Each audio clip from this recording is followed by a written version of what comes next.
పథకాలను వెంటనే ఇచ్చిన పథకాలను వెంటనే ఇచ్చిన కూటమి ప్రభుత్వం ఇచ్చిన హామీలు వెంటనే ఇచ్చిన కూటమి ప్రభుత్వ హామీలు వెంటనే అమలు చేయాలి.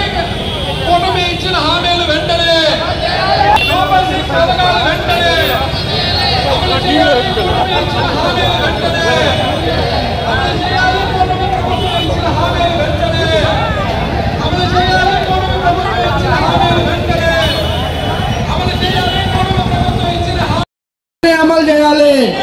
ఇవ్వాలని హామీలు ఇచ్చిన చంద్రబాబు నాయుడు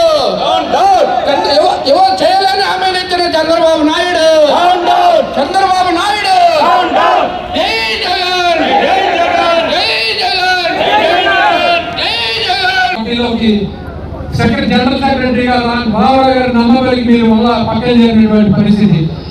మరి నువ్వు 85 నుంచి చంద్రగిరిలో కలిసి ఘోరంగా ఆనాడే 20,000 పైచీలతో ఓడిపోయినటువంటి పరిస్థితి. ప్రజల చిత్కారానికి గురైన నువ్వు వెంటనే చంద్రగిరి నియోజకవర్గ ప్రజలకి వెన్నుపోటు పడిచి మళ్ళా కుప్పం 89వ సంవత్సరంలో చేరడం జరిగింది. మళ్ళా 89వ సంవత్సరం నుంచి 94 వరకు నువ్వు నమ్మబలికి రామారావు గారు వల్ల ఉండి నేను కార్యదర్శకుని అని చెప్పి అధికారంలోకి రామారావు గారు కష్టాతీతంతో ఆనాడు ప్రతిపక్ష హోదా లేనటువంటి పరిస్థితిలో కాంగ్రెస్ పార్టీ ఉంది. మరి నీకు ఆనాడు ముఖ్యమంత్రిగా రామారావు గారు వ్యవహరించినటువంటి పరిస్థితి. మరి ఆ రామారావు గారిని కూడా ఎలా వెన్నుపోటు పడిచామనేది ఈ 5 కోట్ల ఆంధ్ర రాష్ట్ర ప్రజలందరికీ తెలిసి ప్రత్యేకంగా చెప్పవలసిన వెన్నుపోటు అనే పదానికే మీరు తీసుకునేటువంటి పేటెంట్ రైట్. మీకు తప్పితే ఈ అర్హత వెన్నుపోటు అనే పదం వాడగలిగిన నాయకుడు ఉన్నాడంటే అది మీరు తప్పితే ఇంకెవరికి వర్తించబోదు వర్తించగలదని కూడా తెలియజేస్తుంటూ, అలాగే హామీలు ఈ రాష్ట్ర ప్రభుత్వం ఈ కుటుంబ ప్రభుత్వం అలివి కానటువంటి సాధ్యం కానటువంటి ఎన్నో హామీలు 134 హామీలు దాంతో పాటు సూపర్ 6 అనే ఒక పథకం ఒక రూపం కల్పన చేసి అలివిందా తమ్ముళ్ళు అని చెప్పి గత మానాడు 2024 సంవత్సరంలో ఎగిరిపెట్టినటువంటి పరిస్థితి. మరి ఆ పరిస్థితి నుంచి ఈనాటి వరకు నువ్వు గడిచినటువంటి సంవత్సరాల కాలంలో మరి నువ్వు అమలు చేసావా అని అడుగుతా ఉన్నావు. నువ్వు అమ్మఒడి ప్రతి ఇంటిలో మేము ఒకరికి ఇస్తే మేము ఎంతమంది పిల్లలు ఉంటే అంతమందికి మీరు 15,000 ఇస్తామని చెప్పి ఒకళ్ళు కూడా సంవత్సరం కాలం పూర్తయినా కూడా ఇవ్వనటువంటి పరిస్థితి. దీన్ని ఏమంటారు అని అడుగుతా ఉన్న చంద్రబాబు నాయుడు. దీన్ని ఏమంటారు వెన్నుపోటు అని. వెన్నుపోటు అంటే ఇచ్చిన హామీని తుంగలో తొక్కి ప్రజల్ని మోసం చేసి నీ పబ్బం నడుపుకుని అధికారంలోకి రావడానికి మాత్రమే ఉపయోగించుకున్నామని ఈ పిచ్చి ప్రజలు తెలుసుకోవడానికి సంవత్సరం కాలం పట్టింది. అలాగే నేను రాగానే జగన్మోహన్ రెడ్డి గారు కేవలం 13,500 రైతు భరోసా ఇస్తున్నారు, నేను వస్తే 20,000 ఇస్తానన్నటువంటి పరిస్థితి. నిజమే కదా. మన రైతు సోదరులందరూ కూడా అదనంగా మనకు 7,000 రూపాయలు వస్తాయి, మనందరి జీవితాలు కూడా బాగుపడతాయి అనేటువంటి ఆలోచనతో మీరు నమ్మడం జరిగింది. మరి ఈనాటికి గడిచి సంవత్సరం కాలం అయినా కూడా ఈనాటికి 20,000 రూపాయలు ఇవ్వనటువంటి పరిస్థితి. ఎందుకంటే నీకు వెన్నుపోటు చేయడం అనేది వెనతో పెట్టినటువంటి విద్య.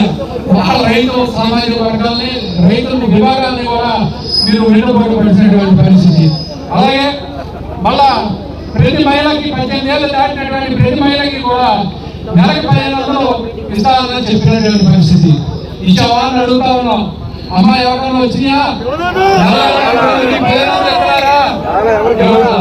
మళ్ళా ఆ అవ్వ చెల్లెల్ని కూడా అందరినీ మోసం చేసినటువంటి పరిస్థితి. నీ జీవితాంలో ఎప్పుడు వెన్నుపోటు ఆనాడు కాంగ్రెస్ పార్టీని వెన్నుపోటు మొదలెట్టినటువంటి నువ్వు ఈనాడు 25వ సంవత్సరం వచ్చినా కూడా ఇంకా వెన్నుపోటు పొడుస్తానే ఉన్నాం, మేము పొడిగించుకుంటానే ఉన్నాం చంద్రబాబు మీకు తెలియజేసుకున్నా ఉన్నాం. అలాగే 50 సంవత్సరాలు దాటిన ప్రతి మహిళకు కూడా పెన్షన్ ఇస్తాను, ఇచ్చావా అని అడుగుతా ఉన్నాం. గడిచిన సంవత్సర కాలంలో నువ్వు ఎందుకు ఇవ్వలేకపోయావు అని అడుగుతా ఉన్నాం. శ్రద్ధ దాని మీద పెట్టు. అంతేగాని జగన్మోహన్ రెడ్డి గారు తాత, జగన్మోహన్ రెడ్డి గారు నా అమ్మ ఇట్ట, జగన్మోహన్ రెడ్డి గారు చెల్లింట అని చౌకబారి ప్రకటనలు చౌకబారి మాటలు మాట్లాడటం అనేసి ఉపసంహరించుకుని నువ్వు ఏ మాటలు అయితే చెప్పి అధికారంలోకి వచ్చావో అవి తూచా తప్పకుండా అమలు చేసి నీ యొక్క నిజాయితీని నీ యొక్క సంచలనని నిరూపించమని మీ ద్వారా తెలియజేసుకుంటూ, అలాగే 3 years రైస్ ఇప్పుడు సుమారు 10,000 మంది వాహనదారులు, సుమారు 20,000 మంది జీవితాలు దాని మీద బతికేటువంటి పరిస్థితి. మరి వాళ్ళందరినీ రోడ్డు పాలు చేశారు. ఏమి సాధించాలని అడుగుతా ఉన్నా. ఇళ్ల దగ్గరికి PDS వెహికల్స్ లో బళ్ళల్లో వెళ్ళి మీకు పౌర సరఫరాల శాఖ వారి ద్వారా వాళ్ళ యజమానిలో మీకు బియ్యం ఇస్తా ఉంటే అది నేరంగా కనబడిందా అని అడుగుతా ఉన్నా. ఎందుకు తీసేసావు? కేవలం జగన్ అనే వ్యక్తి, జగన్ అనే మార్క్ ఎక్కడైతే పడుతుందో రేపొద్దున జగన్మోహన్ రెడ్డి గారు చిరస్థాయిగా పేద ప్రజల గుండెల్లో చిరస్థాయి ముద్ర వేసుకున్నాడు కాబట్టి అవన్నీ చెరిపేయడానికి ఆయన తీసుకున్నటువంటి దుశ్చర్య ఈ PDS రైస్ వెహికల్స్ ని తొలగించాం. అలాగే చాలా విచిత్రంగా ఇంకో మాట మీ అందరికీ గుర్తున్నా ఉంటుంది. 2024 సంవత్సరం ఆయన ఉగాది సందర్భంగా చెప్తూ పురస్కరించుకుని ఉగాది పూజలు చేసి వెంటనే బయటకు వచ్చి ఒక మంచి అబద్ధం ఉగాది నాడు మాట్లాడాడు. ఏంటంటే మీ అందరికీ వాలంటీర్లకి 5,000 ఇస్తే ఏం సరిపోతుంది, నేను అధికారంలోకి రాగానే అందరినీ క్రమబద్ధీకరించి అందరికి 10,000 ఇస్తానని చెప్పాడు.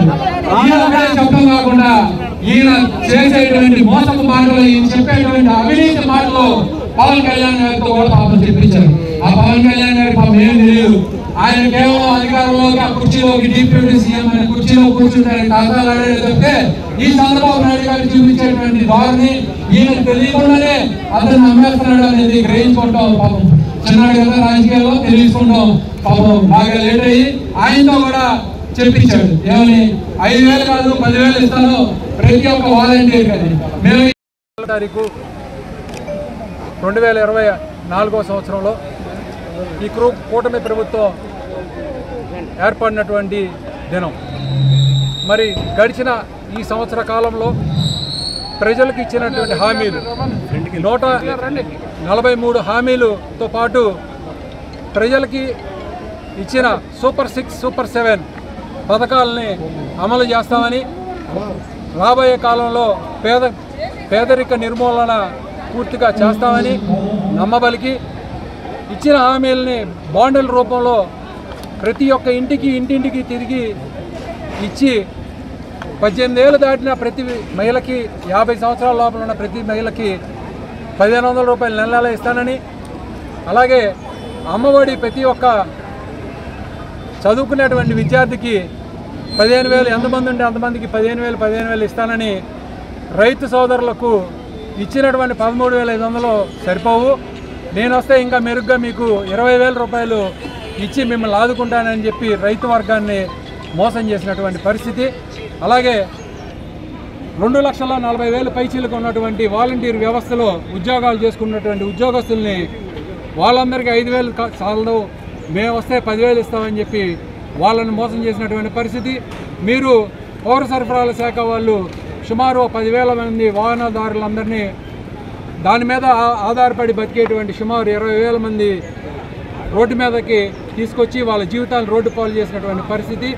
అలాగే ప్రతి ఒక్క మహిళకి ఉచిత బస్సు సౌకర్యం కలిగిస్తానని, అలాగే ఉచిత గ్యాస్ సిలిండర్లు 3 సిలిండర్లు ఇస్తానని చెప్పి 1 సిలిండర్ కూడా పూర్తి స్థాయిలో నోచుకోలేనటువంటి పరిస్థితి. ఈ ప్రగల్భాలు ఉత్తమ కుమార్ ప్రగల్భాలు పలుకుతూ శ్రీకాంత్ సకల శాఖ మంత్రి నారా లోకేష్ గారు మనం చెప్తూ మేము ఇచ్చిన దాంట్లో 70% హామీలు అమలు చేస్తామని చెప్పుకునేటువంటి దౌర్భాగ్య పరిస్థితిలో ఈనాడు ఈ కూటమి ప్రభుత్వం ఉందని మీకు తెలియజేసుకుంటా ఉన్నాను. మీరు అమలు చేసినటువంటి ఒకే ఒక పథకం అది ఏమైనా ఉందంటే పెన్షన్ని 1,000 రూపాయలు పెంచడం జరిగింది. సుమారు 64 లక్షల పైసలకు పెన్షన్లు ఉన్నటువంటి మా ప్రభుత్వ హయాంలో ఉన్నటువంటి పరిస్థితి నుంచి ఈనాడు కేవలం 61 లక్షల పైసలకు మాత్రమే మీరు ఇచ్చేటువంటి పరిస్థితిలో ఉన్నారు. అంటే సుమారుగా ఒక్క పెన్షన్ కూడా ఈ సంవత్సరం కాలంలో పెంచకపోగా దాదాపు మీరు ఒక 3-4 లక్షల పెన్షన్స్ని తొలగించడం జరిగింది. మీ ద్వారా ప్రశ్నిస్తూ ఉన్నాం, ఇదేనా అభివృద్ధి అంటే, ఇదేనా విజనరీ అంటే, ఇదేనా మీరు ఇచ్చిన హామీలను అమలు చేయడం అంటే అని మీ ద్వారా అడుగుతూ ఉన్నాం. మీరు మరోపక్క శాంతి భద్రతలు ఏ రకంగా క్షీణించాయి, ఈ రెడ్ బుక్ రాజ్యాంగం ఏ రకంగా అమలవుతుందనేది మీరు గడిచినటువంటి ఈ సంవత్సర కాలంలో వైఎస్ఆర్ కాంగ్రెస్ పార్టీ శ్రేణుల మీద అవ్వచ్చు, నాయకుల మీద అవ్వచ్చు, సానుభూతి పరుల మీద అవ్వచ్చు, సోషల్ మీడియా వర్కర్ల మీద అవ్వచ్చు, ఏ రకంగా అయితే వీళ్ళందరూ అక్రమ కేసులు బనాయించి జైలు పాలు చేసి మమ్మల్ని అందరినీ నిర్బంధించి వాళ్ళు సునకానందం పొందుతున్నారో మీ ద్వారా తెలియజేసుకుంటా ఉన్నాం. ఇదేనా మీరు ఇచ్చిన హామీలు అమలు చేయడం అంటే? ఇదేనా మీరు చేసే అభివృద్ధి అంటే అని ప్రశ్నిస్తూ ఉన్నాం. ఒక్కటంటే ఒకటి కూడా కేవలం ఎదురు తిరిగితే ఎవరు ఎదురు తిరిగి ప్రశ్నిస్తారు అని తెలిస్తే వాళ్ళందరినీ కక్ష సాధించి లోపలేసేటువంటి పరిస్థితి. మీరు ఇసుకని విచ్చలవిడిగా దోపిడీ చేసుకునేటువంటి పరిస్థితి. అసలు అద్దు అదుపు లేదు. సుమారుగా జగన్మోహన్ రెడ్డి గారి కాలంలో 1500 కోట్ల రూపాయలు జమబడి రాష్ట్ర ప్రభుత్వ ఖజానాకి జమబడితే ₹1 కూడా జమబడిన పరిస్థితిలో అయినా కూడా ఇక్కడ ఉన్నటువంటి స్థానిక ఎమ్మెల్యేలు అవ్వచ్చు, వాళ్ళు ఉన్నటువంటి కింద నుంచి పైదాకా ఇది నీకింత నాకింత అని చెప్పి ఏ రకంగా దాచుకుంటున్నారో సీఎంఓ దాకా మనం అందరం తెలుస్తూ ఉంది. నేనేదో అభియోగం చేయడం కాదు, మీరందరూ రండి. ఇప్పుడు తీసుకెళ్తా. నా నియోజకవర్గంలో 2 రీచ్లు ఉన్నాయి. మొద్దూరు రీచ్ ఉంది, చోడవరం రీచ్ ఉంది. మీరు ఏమని చెప్పి టెండర్లు ప్రకటించి మీరు టెండర్లు ఇచ్చారు.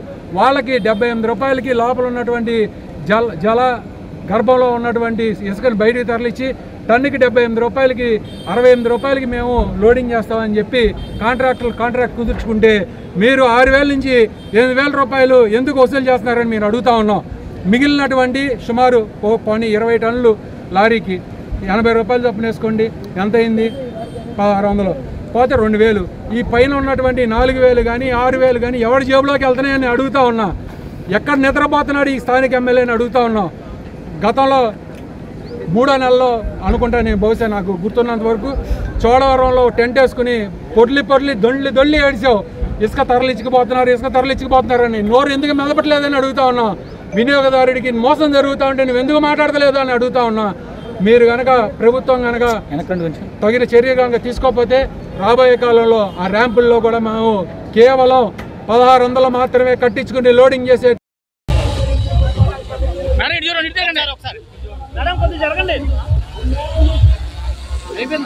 ఒక్క నిమిషం ఓకేనా? ఓకే.